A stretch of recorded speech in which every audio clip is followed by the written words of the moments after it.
Hello, আসসালামু আলাইকুম guys. আজকে আমি প্রথম ডিম ভুনা করব, তাই আপনাদের সাথে শেয়ার করছি আমি যেভাবে ডিম ভুনা করি।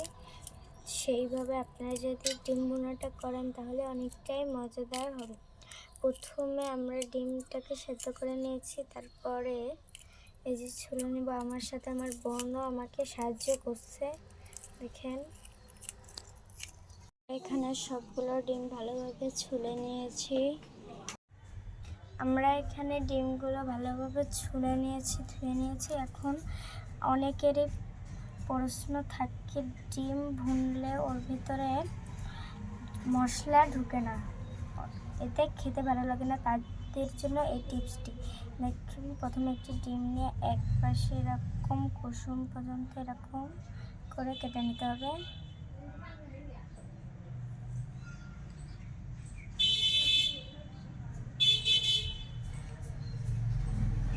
ভালোভাবে কেটে নিয়েছি আমরা ডিমটাকে।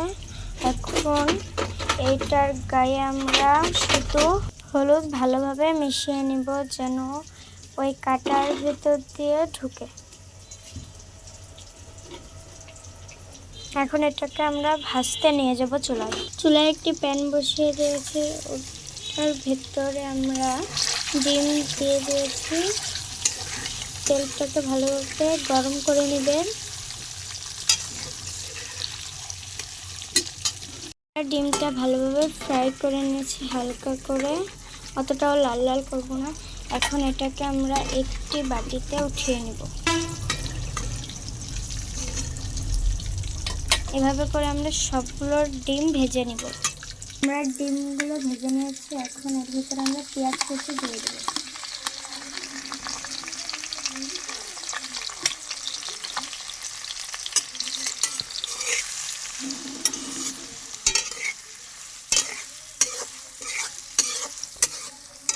পেঁয়াজটাকে একটু আমরা লাল লাল করে ভেজে নেব।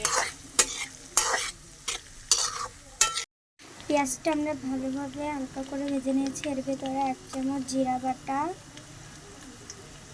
1 চামচ আদা বাটা, 1 চামচ রসুন বাটা এবং 1 চামচ শুকনো মরিচ বাটা দিয়ে দেব। তারপরে এটাকে আমরা পেঁয়াজের সাথে ভালোভাবে মিশিয়ে নেব। আমরা পেঁয়াজ ভেজে নিয়েছি, তাও আমরা 1 চামচ পেঁয়াজ বাটা দিয়ে দেব। এখন এই মশলাটাকে আমরা কষিয়ে নেব ভালোভাবে। মশলাটা আমরা ভালোভাবে কষিয়ে নিয়েছি। এর ভিতরে আমরা 1 চামচ হলুদ গুঁড়া দিয়ে দেব, পরিমাণ মতন লবণ দিয়ে দেব।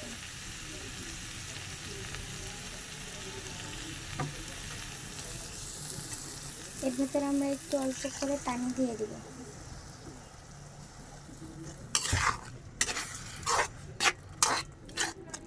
মশলাটাকে আমরা আবারও ভালোভাবে কষিয়ে নেব।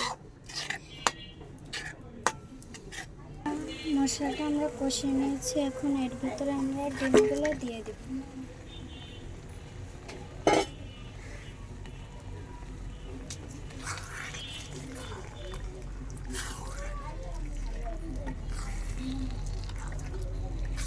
আপনাদের মনে প্রশ্ন যাচ্ছে যে আমরা পরিবারে 5 জন, কিন্তু এতগুলো ডিম কেন রান্না করছি? কারণ আমাদের বাসায় আজকে মেহমান আসছে, এর জন্য আমরা এতগুলো ডিম রান্না করছি।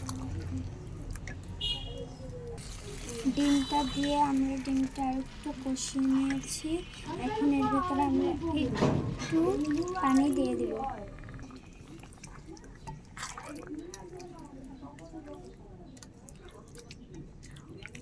এখন ডিমটাকে আমরা রান্না করে নেব 10 থেকে 15 মিনিট। ঢাকনা দিয়ে ঢেকে দিয়েছিলাম, আমাদের ডিমটা রান্না হয়ে গিয়েছে।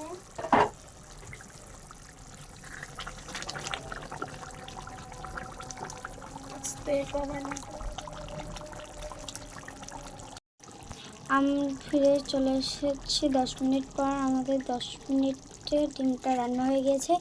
এখন এটাকে আমরা নামিয়ে নেব। আমরা ডিমটা নামিয়ে নিয়েছি। দেখেন ডিমগুলো কতটা সুন্দর হয়েছে।